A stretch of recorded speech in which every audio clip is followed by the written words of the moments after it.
Émilie et Mélo et on se retrouve pour une double comparaison parce que c'est deux romans tout petits, 100 pages chacun, 100-200 pages, je ne sais plus. Comme ça. L'Ulabi de Cécile Guyot qui nous a été envoyé par les éditions du Chat Noir et La Sourcière de Élise Fontenaille aux éditions du Rouergue. On va commencer par l'Ulabi. Alors, est-ce qu'on peut faire un résumé? Je ne sais Pitch pas. très rapide. Un pitch très rapide. Hazel, notre héroïne Hazel, a une passion.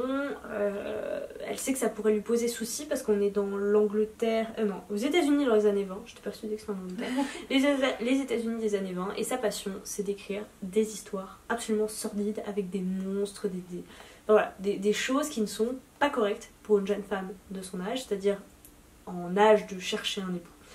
C'est sa passion. Et un jour, tout dégénère.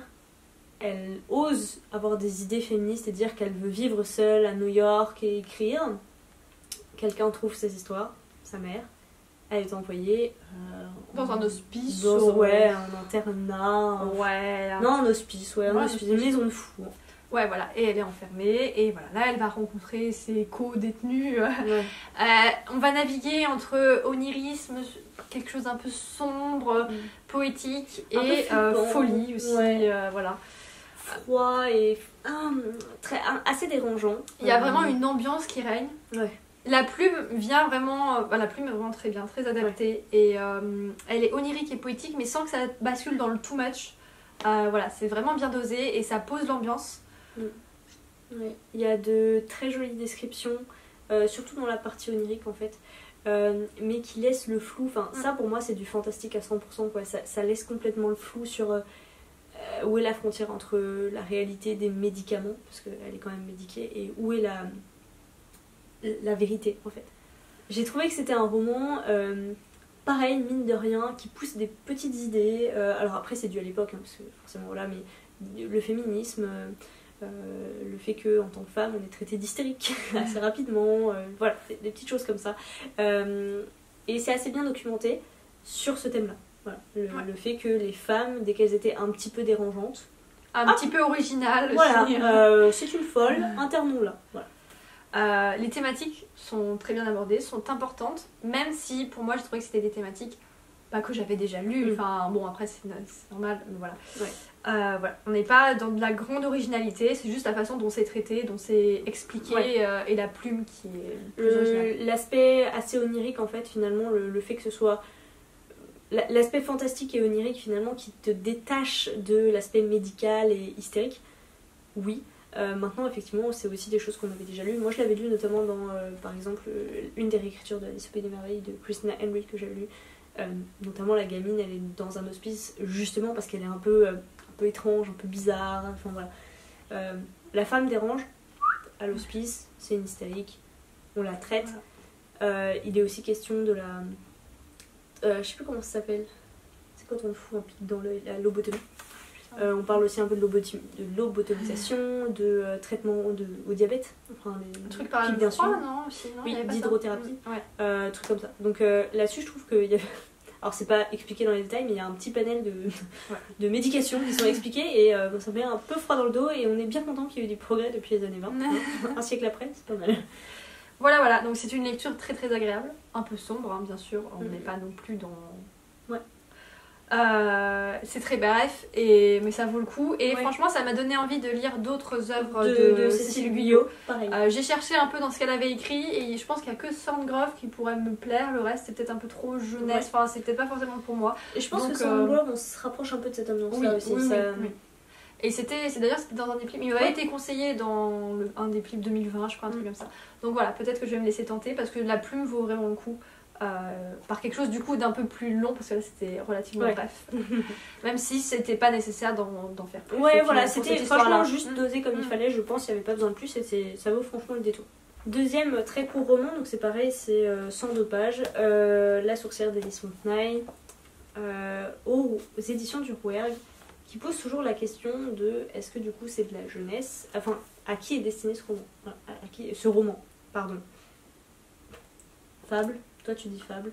Alors, nouvelle. La façon dont c'est construit, ça tient un peu du conte et de la fable. Après, voilà, le format c'est plus nouvelle que roman. Après, je sais pas. Bon, comment le classifier c'est très exactement. court, voilà. Et la première chose que je vais dire moi de mon côté, c'est que de mon point de vue, et c'est super important, ce n'est pas de la jeunesse. Je pense que si j'avais un enfant, je ne lui mettrais pas ce roman entre les mains, même si c'est très court et que ça semble abordable parce que c'est court, parce que le texte est aéré.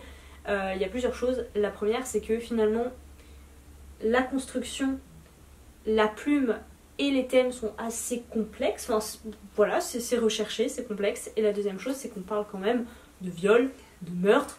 Et ça reste un peu sombre quand même. Hein, voilà. Et il y a quelques petits jeux mots sur sanglant, avec, sur oui, le sang le Seigneur, tout ça. le Seigneur. Voilà. Donc, si j'avais un enfant, je ne lui mettrais pas ça entre les mains avant, ouais, je pense 12, 14 ans. Ouais, peut-être 12, 13 ans, mais en dessous, non. Donc pour moi, c'est plus pour de l'adolescent, pour des ados que vraiment jeunesse. Voilà. Je ne sais pas si c'est à viser jeunesse, mais je préfère préciser quand même. Ouais. Et donc du coup, La Sorcière, qui est un excellent moment, un coup de cœur, on va pas vraiment il fait passer un excellent moment.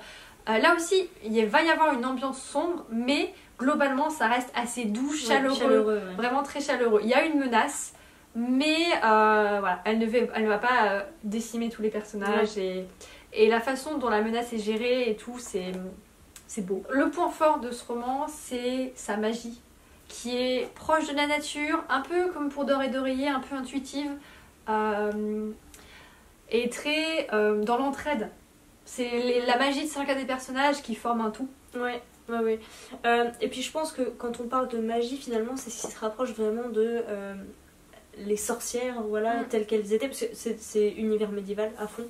Donc les sorcières telles qu'elles étaient définies à l'époque, dire des femmes savantes, sachantes, des femmes qui connaissent les plantes, qui savent comment s'en servir. Il y a un peu plus, hein, on est d'accord, parce que ça reste de la fantaisie, mais voilà, ce lien, cette proximité avec les animaux, cette recherche de voilà, la nature, la lune, le vent, l'harmonie, les saisons. Une autre chose très originale et qui rend la lecture vraiment très très agréable, c'est que l'autrice donne voix à un peu tout. Il n'y a pas juste des personnages humains, il y a des personnages animaux. Parfois elle donne voix à des éléments de la nature et tout. Et c'est des chapitres très courts, avec une plume poétique et un peu... très particulière. Un peu comme une fable ou un conte. Enfin, voilà, et avec des jeux de mots. Ouais. Tout pour nous plaire, quoi. Ouais, voilà, c'est vraiment très très agréable. On a l'impression d'être au coin du feu en lisant ce roman. Exactement. J'ai beaucoup aimé les personnages d'ailleurs. Bon, à part le méchant. Mais sinon, j'ai trouvé que globalement, comme ils ont tous leur voix, on les apprécie tous. Après, il y a certains chapitres que j'ai peut-être un peu moins compris. Quand je dis que c'est complexe, c'est pas pour rien. C'est notamment ceux où les éléments parlent, parce qu'il y a le côté... je vais pas dire onirique, mais le côté un peu fantastique, un peu où elle utilise des termes poétiques. J'avais du mal parfois à rattacher les wagons. C'est pas du concret de pied sur terre. Voilà, il y a vraiment la partie imaginaire qui est très belle, mais pas forcément évidente à tous les coups. Si vous me voyez faire des têtes bizarres, j'essaie de dialoguer avec mon chat pour pas qu'il me bouffe. Tout va bien. Franchement, je conseille vraiment cette lecture, pas juste parce qu'elle fait passer un bon moment, mais parce que vraiment... c'est très riche et il y a des thématiques importantes qui sont abordées, mine de rien, sur un ton plutôt léger et chaleureux. Vraiment très très bonne découverte. Même si d'un côté je regrette qu'il ne soit pas passé dans les 25 sélectionnés du PLIB, mais d'un autre côté c'est impossible de le comparer avec les autres vu qu'il ne fait que 100 pages. Donc bon, j'aurais pas forcément pu le mettre dans les 5 finalistes, mais vraiment lisez-le.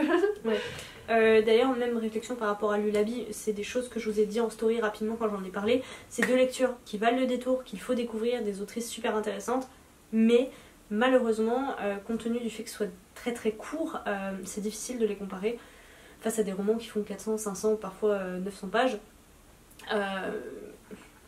C'est complètement différent en fait comme format de construction, comme façon d'amener les choses. Quand on est sur un format très très court, forcément on ne traite pas les choses de la même façon, donc à comparer c'est pas possible. Donc contente de les avoir découvert via le PLIB, mais découvrez-les, voilà. Allez-y, découvrez-les, même si on pouvait pas voter pour, allez-y. Sur ce, comme d'habitude, n'hésitez pas à nous dire en commentaire si vous a donné envie de lire ces livres, on espère en tout cas. Si vous l'avez déjà lu, n'hésitez pas à nous dire si vous partagez notre avis ou pas. Et en attendant de prochaines vidéos, je vous souhaite de très bonnes lectures.